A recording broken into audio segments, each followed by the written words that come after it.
பிஸ்மில்லாஹிர் ரஹ்மானிர் ரஹீம். நசீஹத் நம்பர் 12. அல்லாஹ் அனைத்தையும் கேட்பவன். அல்லாஹ் அனைத்தையும் கேட்பவன். அல்லாஹ் தன் திருமறையில் 46 இடங்களில் கூறியுள்ளான், தான் அனைத்தையும் கேட்பவன். அஸ் சமீர் செவியுறுபவன், கேட்பவன் என்பதை 46 இடங்களில் வந்திருக்கு. இப்ராஹிம் அலைஹிஸ்ஸலாம் தன் தந்தையிடம், என் அருமை தந்தையே, எதனையும் செவியேற்க முடியாத, பார்க்க முடியாத, உமக்கு எந்த பயனையும் தர முடியாத ஒன்றை நீர் ஏன் வணங்குகிறீர் என்று அவர் கூறிய போது என்கின்ற வசனம் சொல்லப்பட்டிருக்கு. அதுக்கப்புறம் சூரா மரியமில் 19:42, சூரா முஜாதாலாவில் 58:1. சரிங்களா? கரெக்டா? லிஸ்ட் நம்பர் கரெக்டா? சரி, அல்ஹம்துலில்லாஹ். ஓகே, ஹைர். சரி, இப்போ முதல்ல இப்ராஹிம் அலைஹிஸ்ஸலாம் அவர்கள் தன் தந்தை இடத்துல ஏன் இந்த விஷயத்த சொன்னாங்க, இந்த தலைப்பின் கீழே எதுக்காக இது வந்திருக்கு அப்படின்னு கேட்டோம்னா, எதுக்காக வந்திருக்கு? எனது அருமை தந்தை எதையும் செவியேற்க முடியாத, பார்க்க முடியாதனா, அப்போ சிலைகளுக்கு எதுவுமே கேட்காது, அவ்வளவுதான். மனிதர்களுக்கு கூட சில நேரம் கேட்கும், அதுவும் கூட ஒரு எல்லை அளவு தான். பக்கத்தில் உட்காந்து பேசினாலும் கேட்கும், தூரமாக நின்று கத்தி பேசினாலும் நடுநிலை. ஒன்று புரியுதா? நம்ம எல்லாம் எப்படி படைச்சிருக்கான்னு பார்த்தீங்களா? பக்கத்தில் இப்படி கண்ணை இப்படி வச்சு பாருங்க, தெரியாது. தூரத்தில் வச்சு பார்த்தாலும் நடுநிலை. பேசுறதுல, கேட்கறதுல, பார்க்கறதுல, எல்லாத்துலேயுமே நடுநிலை தன்மையோடு தான் மனிதனுக்கு செயல்படுத்துறதுக்கான ஒரு ஆற்றல் அல்லாஹ் தஆலா கொடுத்துருக்கான். ஆனால் அல்லாஹுக்கு அப்படி கிடையாது. செவியுறுபவன், சமீர். எந்த அளவுக்கு செவியுறுவான்? மனசுக்குள்ள நீ பேசினாலும் சரி, சத்தமாக பேசினாலும் சரி, கற்பாறைக்குள்ள மறைஞ்சு எங்கிட்டு ஒரு இடத்துக்குள்ள பேசினாலும் அல்லாஹ் என்ன செய்வான்? கேட்கக்கூடியவனாக இருக்கிறான். நினைச்சாலே ஒன்றுதான். மூசா அலைஹிஸ்ஸலாம் அவருடைய காலத்துல ஒரு மனிதர் துஆ செஞ்சார் இல்லையா? பாவ மன்னிப்புக்காக தன்னுடைய சட்டைக்குள் ஒளிஞ்சு கொண்டு என்ன செய்வாரா? துஆ செய்வார். யா அல்லாஹ், என்னுடைய பாவத்தை நீ மன்னிச்சிரு, இத்தனை நாளா உனக்கு நான் இணை வச்சுட்டு இருந்தேன், என்னுடைய இணை வைப்பின் காரணமாகத்தான் என்னுடைய சமுதாயத்துக்கு நீ மழை கொடுக்காம இருக்கிறியா அப்படின்னு சொல்லி அல்லாஹ்விடத்துல தௌபா செஞ்சதன் காரணமாகத்தான் 40 வருடத்துக்கு பின்னாடி அவங்களுக்கு அந்த சமுதாயத்துக்கு மழை பொழிந்ததாக ஒரு வரலாறு சொல்லப்படுது. அப்போ அல்லாஹு தஆலா கேட்கக்கூடியவன். எந்த அளவுக்கு அப்படின்னா, அல்லாஹு தஆலா மனிதனுடைய பிரார்த்தனையை முதல்ல நல்லா கேட்பான். அது ரொம்ப அவனுக்கு, இறைவனுக்கு ரொம்ப பிடிச்சமானது. உங்களுக்கு ஞாபகம் இருக்குன்னு நினைக்கிறேன், ஒரு சிறுவர் உமைர் இப்னு சஅத், அந்த சிறுவருடைய பேர் உமைர் இப்னு சஅத் ரலியல்லாஹு அன்ஹு. சின்ன வயசு, அவங்களுக்கு வாப்பா உம்மா கிடையாது, அம்மா அத்தா கிடையாது. அவங்க என்ன செய்யறாங்கன்னா, தன்னுடைய செச்சாட்ட வளர்றாங்க. ஜல்லாஸ், அவருடைய பேர் என்ன? ஜல்லாஸ். இன்ஷால்லா இந்த தலைப்பு கீழே இந்த படிப்பினையா கூட இந்த சம்பவத்தை எழுதி வச்சுக்கிறலாம். உமைர் இப்னு சஅத், சஅதுடைய மகன் உமைர். ஜல்லாஸ் என்பது செச்சா. சரிங்களா? அப்போ இந்த உமைர் இப்னு சஅத் ஜல்லாஸ்ட ரொம்ப அன்போடு வளர்றாங்க. ஜல்லாஸ் நல்லா பார்த்துக்கிறாரு. அவர் ஒரு முஸ்லீம் தான், இணை வைப்பவர் கிடையாது. இருந்தாலும் அவர் எப்படிப்பட்டவருங்கிறத பின்னாடி நம்ம சொல்லுவோம். அப்போ ஒரு நாள் என்ன ஆகுது அப்படின்னா, தபுக் போருக்கு அல்லாஹுடைய தூதர் என்ன செய்யறாங்கன்னா, பொருள் திரட்டுறாங்க.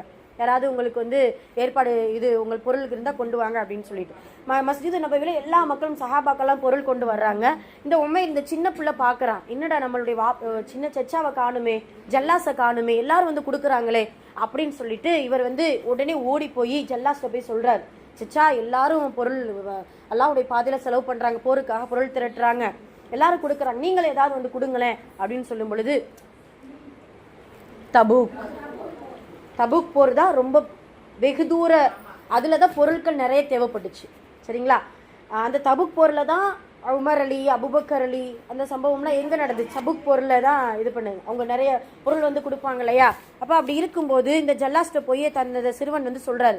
சொன்ன உடனே ஜல்லா சொல்கிறாரு, உனக்கு உங்கள் வேலையை பாரு, நான் என்ன செஞ்சுக்கிருவேன், கொடுத்துக்கிருவேன் அப்படின்னு சொன்னது மட்டும் இல்லாமல் வார்த்தைகள் கொஞ்சம் கடினமாகுது. என்னன்னா, அல்லாஹ்வுடைய தூதரை நான் நம்பியிருந்தேன் அப்படின்னா கழுதையை விட நாங்கள் கேவலமாக ஆயிடுவோம்.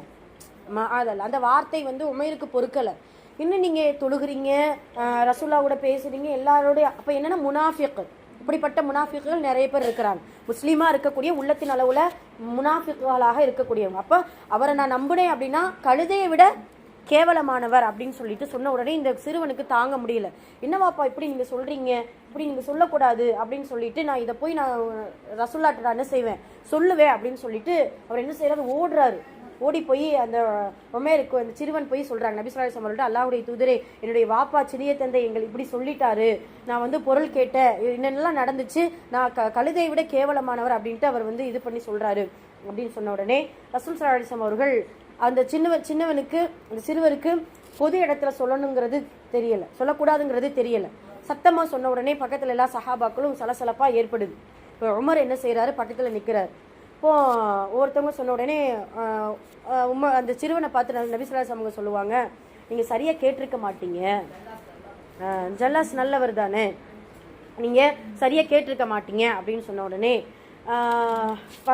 பக்கத்தில் இருக்கவங்களாம் என்ன சொன்னாங்கன்னா, ஜல்லாஸ் எவ்வளவு அழகாக வளர்த்துருக்கிறார், நம்பிக்கை துரோகி, அதாவது நன்றி கெட்டவராக இந்த சிறுவன் இருக்கிறாரு அப்படின்னு சொன்ன உடனே நபி ஸல்லல்லாஹு அலைஹி வஸல்லம் யாருமே என்ன செய்யலை, நம்பலை. உமர் என்ன செஞ்சாரு, அவருக்கு தான் கொஞ்சம் பொறி தட்டுது, இந்த சிறுவன் சொன்னது உண்மையாக தான் இருக்கும் அல்லாஹ்வுடைய தூதரே, ஆனால் உண்மையாக மட்டும் இருந்துச்சு அப்படின்னா அந்த ஜல்லாஸுடைய தலை நான் என்ன செஞ்சிருவேன், துண்டிச்சிருவேன், எப்படியான வார்த்தையை சொல்லியிருக்கிறாரு அப்படின்னு சொன்ன உடனே எல்லாம் அவங்கவுங்க வேலையை பார்த்துட்டாங்க. ஏன்னா 2 நாள் தான் இருக்குது போருக்கு. இப்போ நபி ஸல்லல்லாஹு அலைஹி வஸல்லம் அவர்கள் ரொம்ப பரபரப்பாக எல்லாம் ரெடி பண்ணிட்டு இருக்கிறாங்க.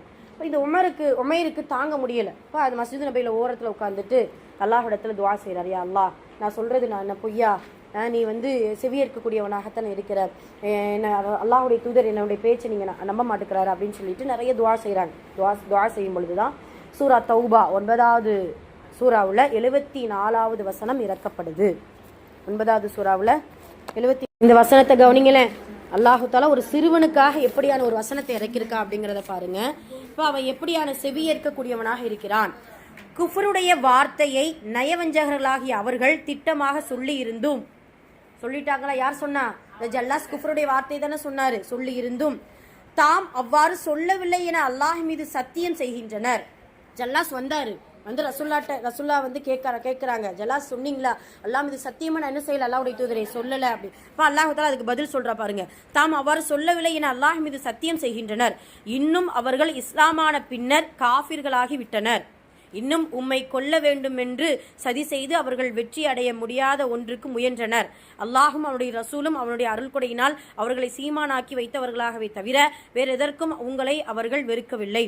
அதாவது நன்றி செலுத்துவதற்கு பதிலாக உங்களை வெறுக்கின்றனர், எனினும் தங்களின் தவறுக்கு அவர்கள் தௌபா செய்வார்களானால் அவர்களுக்கு அது நன்மையாக இருக்கும். அவ்வாறின்றி தௌபா செய்வதை விட்டும் அவர்கள் புறக்கணித்தால் அல்லாஹ் அவர்களை இவ்வுலகிலும் மறுமையிலும் நோவினை தரும் வேதனை செய்வான். அன்றியும் இந்த பூமியில் அவர்களுக்கு எந்த பாதுகாப்பாளனும் எந்த உதவியாளனும் இல்லை அப்படிங்கிறத அல்லாஹு தாலா இந்த வசனத்தின் பின்னணியில் அந்த உமைர் இப்னு சஅத் தான் என்ன செய்கிறார், இடம்பெறார்.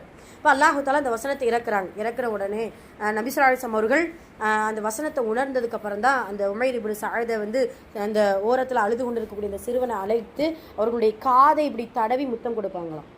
இந்த காது நல்ல உண்மையைத்தான் கேட்டிருக்கிறது, புரியுதா, இந்த காது உண்மையைத்தான் கேட்டிருக்கிறது, உங்களுடைய பிரார்த்தனைக்கு பதிலாக அல்லாஹ் தஆலா உங்களுடைய பிரார்த்தனையை அல்லாஹ் செவியேற்று வகை என்ன செஞ்சுட்டான், அனுப்பிச்சிட்டான், நீ உண்மையாளர் தான் அப்படிங்கிறத நபி ஸல்லல்லாஹு அலைஹி வஸல்லம் அவர்கள் சொல்லுவாங்க. அந்த சிறுவனுக்கு இன்னொரு ரோஷம் என்ன தெரியுமா, ரசூல்லா இதை சொன்ன உடனே அவர் கவலைப்பட்டு ரசூல்லாட்டே சொல்லுவாங்களா, அல்லாஹ்வுடைய தூதரே என் பேச்சு நீங்கள் நம்பலை, இல்லை நான் மதினா வீதிக்குள்ளே நான் நடந்து போனேன்னா இந்த பாரு பொய்யன் போறான்ட்டு என்ன சொல்லிடுவாங்கல்ல, வாழ்நாள் ஃபுல்லாக நம்ம வந்து பொய்யனா இருக்கிறதுக்கு நான் விருப்பப்படலை, என் பேச்சை நீங்கள் நம்புங்க அப்படிங்கிறத ரசூல்லா சொல்லுவாங்க. இருந்தாலும் நபி ஸல்லல்லாஹு அலைஹி வஸல்லம் அவர்கள் சிறுவன் நீங்கள் சரியாக கேட்டிருக்க மாட்டீங்க அப்படிங்கிறத என்ன செய்வாங்க, சில நேரம் சொல்லிடுவாங்க. அப்போ அல்லாஹு தாலா நீங்கள் கேட்கலனாலும் நபியே, நீங்கள் கேட்கலாம், யார் கேட்குறா, அல்லாஹ் கேட்குறா. அவர் வந்து பொய்யான சத்தியத்தோடு அந்த ஜல்லாஸ் பொய்யான சத்தியமிட்டு பொய் சொல்லியிருக்கிறாரு, குஃப்ரான வார்த்தையை சொல்லியிருக்கிறாரு அப்படிங்கிறத நபி ஸல்லல்லாஹு அலைஹி வஸல்லம் அவர்கள் அல்லாஹு தாலா வகையாக அனுப்பி பதில் சொல்கிறான். சரி, அப்போ இது எதுக்காக சொல்ல வந்தோம் அப்படின்னா, அல்லாஹ் எல்லாவற்றையும் செவியேற்பவன் அப்படிங்கிறதுக்கான ஒரு ஆதாரபூர்வமான ஒரு சம்பவம். சரி, அதுக்கப்புறம் சூரா மரியம் இதை எடுத்து பார்த்துருவோமா. சூரா முஜாதலாவுல முதல் வசனம் அல்லாஹ் எவ்வளவு அழகா செவியேற்கக்கூடியவன்கிறதுக்கு ஆதாரம் பாருங்க.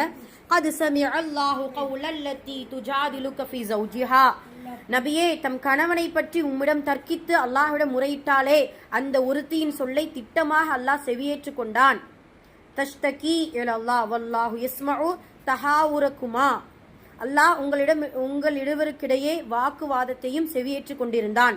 இன்னல்லாஹ சமீஉம் பஸீர், நிச்சயமாக அல்லாஹ் அனைத்தையும் செவியேற்கிறவன் பார்க்கிறவன். கௌலா என்கின்ற அந்த பெண்மணி தன்னுடைய கணவருக்காக என்ன செய்கிறாங்க, அல்லாஹுடைய தூதரிடத்துல வந்து முறையீடு செய்கிறாங்க, வாதாடுறாங்க. அல்லாஹுடைய தூதர் அல்லாஹு தாலா எந்த சட்டம் சொல்லாமல் அவங்க என்ன செய்ய மாட்டாங்க, முடிவு சொல்ல மாட்டாங்க. அதனால சில நாட்கள், சில 2 நாட்கள் 3 நாட்கள் என்ன செய்கிறாங்க, பிற்படுத்துகிறாங்க.